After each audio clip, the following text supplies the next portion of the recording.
হে everyone, আসসালামু আলাইকুম। আমি আজকে নিয়ে এসেছি দ্য সাইলেন্ট মেনুর গল্পের পার্ট 10, লেখিকা ডায়না ইমরোজ লাখি। যদি ভালো লাগে থাকে গল্পটি তাহলে পর্ব 11 দেব ইনশাল্লাহ। তাহলে কথা না বাড়িয়ে চলো মূল গল্পে যাওয়া যাক। মীরকে চিন্তিত দেখে রাফিদ বলল, তোর কি হয়েছে? কি ভাবছিস? তেমন কিছু না। তুই জিজ্ঞেস করলি না কখন এলাম? মিনিট 40 হয়। তোর হাতে এটা কিসের বই? আহির জিজ্ঞেস করলো। দ্য সাইলেন্ট ম্যানর বই। বাবাও বইটি পড়েছে। এখানে আসার পর শুনলাম মায়াও পড়েছে। বইটা পড়লে নাকি চিন্তায় ধরবে, গোড় থেকে যাবে, তাই ভাবছি পড়ে দেখি। দে দেখি বইটা। আহির চাইলো, মীর দিল। দ্য সাইলেন্ট ম্যানর বইটি লেখকের নাম সুফিয়ান হায়দার। বইটাতে সময়কাল লেখা আছে, অনেক আগের। আমি এটা ফাঁকে ফাঁকে পড়ব। কাজের জন্য হয়তো সময় পাবো না, তাই বইটা পুনরায় এগিয়ে দিল মীরের দিকে। মীর বলল, আজ পড়তে ইচ্ছে করছে না, ভালো লাগছে না কিছু, পরে পড়ব। আমি আমি আসছি, বাবার সাথে কিছু কাজ আছে, তোরা আড্ডা দে। বলে রাফিদ চলে যায়। রাত বাড়ছে। মায়া ঘরে একা একা শুয়ে আছে। তৃষ্ণা আজ তার সাথে নেই। তার মায়ের সাথে ঘুমাবে বলে চলে গেছে। মায়া অনেকবার বলেছে তার ভয় করছে, একা একা ঘরে থাকতে পারে না। বিদেশে থাকাকালীন এরকম সমস্যা ছিল না, দেশে ফেরার পর থেকেই সমস্যাটা দেখা দিয়েছে। এটা সমস্যা, অযথা ভয় উদ্বেগ থেকে হচ্ছে কিনা সে জানে না। যেদিন গ্রামে এসেছি সেদিন রাতে জয়ন্তনের সাথে ঘুমিয়েছিল। সেদিন রাতে এক ভয়ঙ্কর স্বপ্ন দেখে, এরপর ঘুম থেকে উঠে দেখি সব মিথ্যা, অর্থাৎ স্বপ্ন, কিন্তু স্বপ্নটার গুড় যেন রয়ে গেছে। মায়া একবার গড়িয়ে দিকে দেখলো, সময় রাত 12টা ছুঁই ছুঁই। ঘুম পাচ্ছে তার, ভয়ও পাচ্ছে। ভয়ের জন্য ঘুমাতেও পারছে না। তখনই ঘড়িতে টং করে শব্দ করে 12টা বেজে গেছে। মায়া ভৌতিক গল্পের বইতে পড়েছে রাত 12টার পরে ভূতেরা আসে, এটাই ওদের নির্দিষ্ট সময়। এমন সময় ঘরের আলো নিভে যায়। মায়া বিস্ময়কর হয়ে উঠল। বাল্ব নিভে গেছে, শুধু কিছু মোমবাতি জ্বলছে। এক ধরনের পিতলের হাঁড়ির ভেতর মোমবাতি জ্বালিয়ে রাখা, সোনালি আলো দিচ্ছে বেশ। জানালা ভেদ করে এসে পড়েছে চাঁদের আলো। মায়া শোয়া থেকে উঠে বসে। চারপাশ খুবই নিস্তব্ধ। এমন সময় মনে হচ্ছে এখনই কেউ হানা আনবে তার উপর। সে ভয়ে দোয়া পড়তে শুরু করে।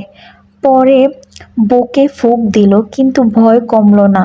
কিভাবে কমবে? মুহূর্তে বাথরুম থেকে জল পড়ার তীব্র শব্দ ভেসে আসছে। মায়ার বুকের ভেতর চিনচিন ব্যথা শুরু করলো। তার সাথে দগদগ শব্দ। চিৎকার করতে ইচ্ছে করছে, কিন্তু গলা থেকে শব্দ বের হচ্ছে না।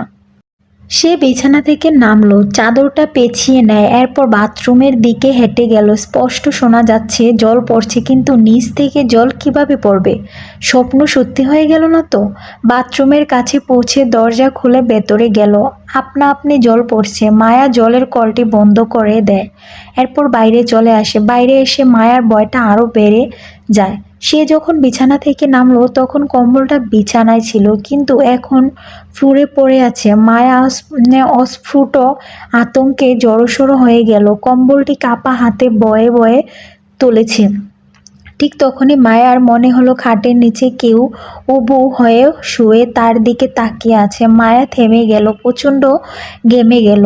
তার বুকের দুকদুক শব্দটা খাটের নিচে অবধি যেন চলে গেছে, কিন্তু অচেনা শুয়ে থাকা ব্যক্তিটি চলে যাচ্ছে না। মায়া ঘুরে তাকালো। খাটের নিচ ভয়ঙ্কর এক বিকৃত আকৃতির রূপ নিয়ে একটা মেয়ে মায়ার দিকে তাকিয়ে আছে। মায়া তীর্যক কণ্ঠে চিৎকার দিয়ে দরজা খুলে বাইরে যেতে চাইল।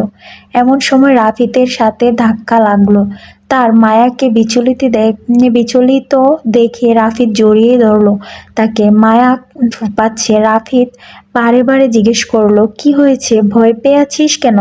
ঘরে কে? নাকি স্বপ্ন দেখেছিস? বল আমায়। একসাথে অনেকগুলো প্রশ্ন করলো রাফিদ। মায়া নিজেকে কোনো মতে সামলে বলল, ভাইয়া, খাটের নিচে কেউ আছে। কি বলছিস? সত্যি? আমি সত্যি বলছি, এখনো খাটের নিচেই আছে, চলো ভেতরে দেখছি। রাফিদ ঘরে প্রবেশ করে, এরপর খাটের নিচে উঁকি মেরে উৎকণ্ঠিত দৃষ্টিতে তাকিয়ে রইল। মায়া বুঝতে পারল আহত মেয়েটিকে দেখছে। রাফিদ ভয় পাচ্ছে। ভাই তুই ওকে দেখছিস? সরে আয়, আঘাত করবে। তুই ঠিকই বলেছিস মায়া, খাটের নিচে এ কে? তুই ওকে আগে থেকে চিনিস? আমি ওকে কিভাবে চিনবো? ভূতটি একদম তোর মতো দেখতে। কি বলছিস? সত্যি বলছি। তার মানে ও আমার রূপ ধারণ করেছে? একদমই তাই। তোর যা রূপ খুব সহজেও নকল করে নিয়েছে। তাই মায়া ভয়ের চোখে রেগে গেল। রাফিদ বসা থেকে উঠে আওয়াজ করে হেসে উঠল। মায়া দেখলো এতক্ষণ তার ভাই তার সাথে মজা করেছে। নিশ্চিত হলো। রাফিদ হাসি থামিয়ে বলল নীল। এরপর ঘরের আলো জ্বালালো। একটা বাল্ব কেটে গেছে যেটা জ্বলছিল। রাফিদ আর একটা ধরালো। এরপর চেয়ারে বসে জ্যাকেটের পকেট থেকে সিগারেট বের করলো। সিগারেট ধরিয়ে বলল, তুই আর শান্তি দিলি না। আমি তো সারা দিনও তোকে বিরক্ত করি না, আর এখন বলছিস শান্তি দিচ্ছি না? আমার কথা বলিনি, ভূতের কথা বলেছি। মানে? ভূত তোর জন্য একটু রাতে শান্তিমতো থাকতে পারছে না। আমি সত্যিই ভূত দেখেছি। বাথরুমের জলটা পর্যন্ত ছেড়েছে। বালতি ভরে জল নিচে পড়ছিল। তো এতে ভয় পাওয়ার কি আছে? ভূত কি তোর মতো নোংরা যে গোসল করবে না? গোসল করতে গেছিল, ঘরের আলো নিভিয়ে দিয়েছিল। ওর নিশ্চয়ই লজ্জা লাগছিল। ভাই আমি মোটে মিথ্যা বলছি না। রাফিদ সিগারেটের ধোঁয়া ছেড়ে বলল, মিথ্যা তো আমিও বলছি না। মায়া থেমে গেল। রাফিদ তার সাথে মজা করছে অথচ সে ভয় পেয়ে আছে। মায়া গম্ভীর্য মুখ করে ফেলেছে দেখে রাফিদ বলল, পাগলের ডাক্তার দেখাতে হবে। কাকে? তোকে? কেন? পাগলকে তো পাগলের ডাক্তারই ভালো করতে পারবে, তাই না? মায়া, আমি পাগল? মায়া হাঁ হয়ে গেল। তা না হলে কি? কেউ ঘরের ভেতরে ভূত দেখে? সত্যি বলছি, চোখে ঘুম ছিল তাই ভুল দেখেছিস। তাহলে জলের কল কে ছাড়লো? তুই দেশে আসার আগ পর্যন্ত ঘরটা বন্ধ ছিল। বাথরুমের কলে একটু সমস্যা ছিল। সারানোর হয়নি, মনেও ছিল না, তাই মাঝে মধ্যে একাই জল পড়ে। তাহলে বিছানা থেকে কম্বল কিভাবে পড়ে গেল? আমি তো ফেলিনি। হয়তো তুই যখন নিচে নেমেছিস তখন তোর গায়ে বেঁধে পড়ে গেছে, তুই দেখিসনি। মায়া নিজের মনের ভুল বলে ধরে নিল। রাফিতের ব্যাখ্যাগুলো যুক্তিসঙ্গত এবং সত্য। মায়া মনে মনে স্বীকার করে, কিন্তু ভেতর থেকে ভয় যায়নি। রাফিদ সিগারেট টানা শেষ করে শেষ খণ্ডিত অংশটি বারান্দা থেকে ফেলে দেয়। আচ্ছা, তুমি আমার ঘরে কেন আসলে এই সময়? মায়া হঠাৎ নীরব কণ্ঠে প্রশ্ন করলো। তুই থেকে তুমিতে চলে গেলি, হঠাৎ কি হলো? বল না। দেখতে আসছিলাম তোকে, জ্বর কমলো কিনা। কমেছে, তবে পুরোপুরি না। শরীরটা এখনো গরম। কই দেখি। রাফিদ কপালে হাত দিয়ে দেখলো আসলেই গরম। তুই শুয়ে পড়, ঘুমিয়ে পড়লে শরীরটা ভালো লাগবে। মায়া এখন শুয়ে পড়লে রাফিদ চলে যাবে। তারপর যদি ওই ভূতটা আবার আসে? মাত্রই ভেবেছে ভূত টুত বলে কিছু হয় না, সব মনের ভুল। কিন্তু এখন আবার মনে হচ্ছে ভূত আছে। রাফিদ চলে গেলেই আসবে। রাফিদকে যেভাবে হোক মায়ার আটকাতে হবে। ভাই একটা কথা জিজ্ঞেস করব? আবার অনুমতি চাইছিস? তুমি বিয়ে কবে করবে? আমি তো বিয়ে করব না।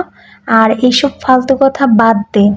নে শুয়ে পড়। রাফিদ মায়াকে শুইয়ে দিল, গায়ে কম্বল জড়িয়ে দিল। এরপর রাফিদ বিছানা থেকে উঠে যেতে মায়া তার হাতটা দপ করে ধরে ফেলল। রাফিদ থমকে দাঁড়িয়ে যায়। চোখের সামনে সেই ছোট্টবেলার দৃশ্যটি ভেসে ওঠে। কোথাও নির্জন পরিবেশে দুজন খেলছিল। তখন রাফিদ তার কাছ থেকে চলে আসতে চাইলে পেছন থেকে এইভাবে হাতটা সেদিন ধরে বলেছিল, আমাকে একা রেখে যেও না ভাইয়া, আমায় একা রেখে যেও না ভাইয়া, ভয় করছে। মায়া বলল। রাফিদ পুনরায় বিছানায় বসে জুতা খুলে ফেলল। এরপর মোহময় কণ্ঠে বলল, এই জন্যে হঠাৎ তুই থেকে তুমিতে চলে গেছিস? এত ভয় কিসের তোর? আমি আছি তো। আমি থাকতে তোর কখনো কিছু হবে না, বলে রাফিদ মায়ের মাথায় হাত বুলিয়ে দিল। মায়া এতক্ষণ পরে নির্ভয়ে শুতে পারল। এখন শান্তিতে ঘুম হবে তার। মায়া রাফিদের ডান হাতের কনিষ্ঠ আঙুলটি খুব শক্ত করে ধরে রেখেছে। রাফিদ তখন ফিসফিসিয়ে বলল, তোকে কাঁদতে দেখলে অন্তরটা পুড়ে যায়, আর তোকে হাসতে দেখলে দুনিয়াটা কি সুন্দর মনে হয়। এরপর মায়ের কপালে চুমু দিল। অন্যদিকে রাত বাড়লে ঘুম নেই গৌরী ও তার মায়ের চোখে। বাইরে শীতের বাতাস হু হু করে বইছে। কুয়াশা যেন মাটির বুক জুড়ে সাদা চাদর বিছিয়ে রেখেছে বাতাসে, মাটির গন্ধ আর ঠান্ডা এমন যে নিঃশ্বাসও যেন কেটে যায় মাঝপথে। বিছানায় এসে শুয়ে আছে রহিমা, চোখ আধ খোলা, ঠোঁট ফেটে গেছে শীতে, গায়ে পুরনো একটা চাদর জড়ানো, যেটা এক সময় সাদা ছিল এখন ধূসর আর ছেঁড়া। তার পাশে রাখা আছে একটা পুরনো লণ্ঠন, তার আলোয় ঘরটা যেন কাঁপে কাঁপে জলে নিভে যায়। গৌরী চুলার সামনে বসে আছে, চুলগুলো এলোমেলো, গায়ে পাতলা একটা শাল, ঠান্ডায় ঠোঁট বেগুনি হয়ে গেছে। সে চুলার সামনে বসে আগুন ধরানোর চেষ্টা করছে, কিন্তু ভেজা কাঠে আগুন ধরছে না, শুধু ধোঁয়া উঠছে। সারাদিন জমিদার বাড়িতে কাজের জন্য ছিল, সন্ধ্যায় ফিরে সেলাই মেশিনে বসে কিছু কাপড় কাটছিল, এজন্য 2টা থ্রি পিস আর একটা ফতুয়া বানাতে দিয়ে গেছে। রান্নার সুযোগ হয়নি। চুলার দোয়ায় চোখ জ্বালা করে জল চলে আসে, কিন্তু সে পাপড়ি দিয়ে মুছে আবার চেষ্টা করে। এই আগুনও আমার মতো মা, যতই জ্বালাই জ্বলে না, গৌরী বলল। বিছানা থেকে রহিমা কাশতে কাশতে বলল, মা তুই আবার কাঁদতাছিস নাকি? গৌরীর হাতে পিঠে চোখ মুছে, না মা, দোয়ায় চোখে জল আসছে। দোয়া না রে, তোর মনের কষ্ট বের হইতাছে, তুই আমারে লইয়া আর ভাবিস না, যদি হায়াত থাকে তবে বাঁচমু নয় মরমু। গৌরী রহিমার পাশে এসে বসে, কপালে হাত রেখে, তার গরম আগুনের মতো গা জ্বলছে রহিমার। গৌরী তখন বলল, তোমার শরীর জ্বরে পড়তেছে মা, আমি তোমাকে ডক্টরের কাছে নেওয়ার চেষ্টা করব আগামীকাল। টাকা কই রে? 3 দিন হলো ভাত চড়ায়নি ঠিক মতো, ডাক্তার কেমনে দেখাবি? গৌরীর চোখের অশ্রু চকচক করে ওঠে লণ্ঠনের আলোয়। গৌরী বলল, আমি কাকিমার কাছে যাই, দিনে তো সময় পাবো না, তার কাছে কিছু ধার চাই, আর ঘরে যা আছে মিলিয়ে বিক্রি করে তোমাকে ডাক্তার দেখাবো। রহিমা কিছুটা রাগ করে বলল, না রে গৌরী, শীতের এই রাইতে কুয়াশার ভেতর যাস না, রাস্তায় পিছলে কেউ কেউ থাকেও না বাইরে এই সময়। আমি ঠিক আছি। গৌরীর অবাধ্য কণ্ঠে বলল, তুমি ঠিক নাই মা, তুমি কি মরণ চাও? এই কথাটা বলে গৌরী নিজেই চমকে ওঠে, কথাটা মুখ থেকে বেরিয়ে গেছে, কিন্তু শব্দটা যেন ছুরি হয়ে বাতাসে কেটে যায়। রহিমা মৃদু হাসে, তুই এমন কথা বলিস না রে গৌরী, মরার ভয় আমার নাই, আমি তো আগেই অর্ধেক মইরা গেছি। আমি চাই তুই একটু ভালো থাক, মরার আগে তোরে যদি একটা কিনারা তুলে দিয়ে যাইতে পারতাম।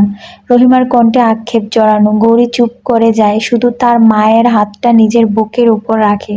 তুমি আমার কিনারা, তুমি থাকলে আমি বাঁচি মা, তুমি ছাড়া আমার কিছুই নাই, আর আমি কিছুই চাইও না। বাইরে হঠাৎ বাতাস জুড়ে বয়ে যায়, দরজাটা ঠাস করে বন্ধ হয়ে যায়, লণ্ঠনের আলো কাঁপে, ছায়া নড়ে, দেয়ালের দূরে কুকুরের ডাক ভেসে আসে। লম্বা করুণ রহিমা শোয়া থেকে উঠে বসে, চৌকি থেকে নিচে নামতে চাইল, কিন্তু মাটি ঠান্ডা, তার জুতো জোড়া ছিঁড়ে গেছে। তোমার কিছু লাগবে? গৌরী জিজ্ঞেস করলো। তুই একটু গরম জল আইনা দে, গলাটা শুকায় যাইতাছে। গৌরী চুলায় হাঁড়ি বসায়, কিন্তু আগুন ধরছে না, কাঠ ভিজে গেছে, ধোঁয়ায় পুরো ঘর ভরে যায়। গৌরী কাশতে কাশতে কপাল মুছে, তবু হাল ছাড়ে না। একটু আগুন ধরতেই সে হাঁড়িটা বসিয়ে দেয়, জল গরম হতে থাকে, আর সে তার মায়ের দিকে তাকিয়ে থাকে।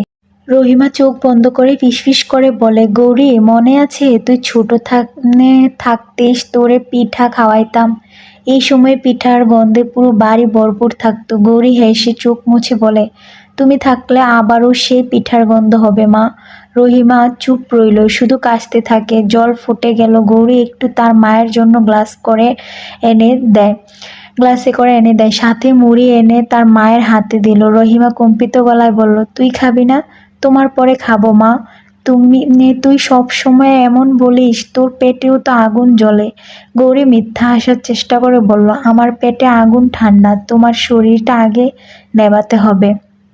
রহিমা চোখ বন্ধ করে, কণ্ঠ আরো নিচু হয়ে আসে, তুই যদি একদিন মানুষ হইতি, আমি শান্তি পাইতাম রে, তোর সুবুদ্ধি আছে, মুখশ্রী ভালো, যদি একটু পড়াতে পারতাম। গৌরী বলল, আমি পড়বো না মা, পড়লে পেটে ভাত আসবে না। রহিমা দীর্ঘশ্বাস ফেলে বাইরে শীতের হাওয়ায় ছাদের ফাঁক দিয়ে ঢুকে আসে। লণ্ঠনের শিখা কাঁপে, যেন ভয়ে নিভে যাবে। গৌরী উঠে দরজাটা আটকায়, তারপর আবার তার মায়ের পাশে এসে বসে। রহিমা 3টা ওষুধ খেলো।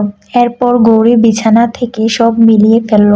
ফিরে এসে তার হে এভরিওয়ান, আজকে গল্পটা এই অবধি শেষ করলাম। যদি ভালো লেগে থাকে অবশ্যই লাইক, কমেন্ট, শেয়ার করে জানাবা, তাহলেই পরের পার্ট দিব ইনশাল্লাহ। Thank you for my watching.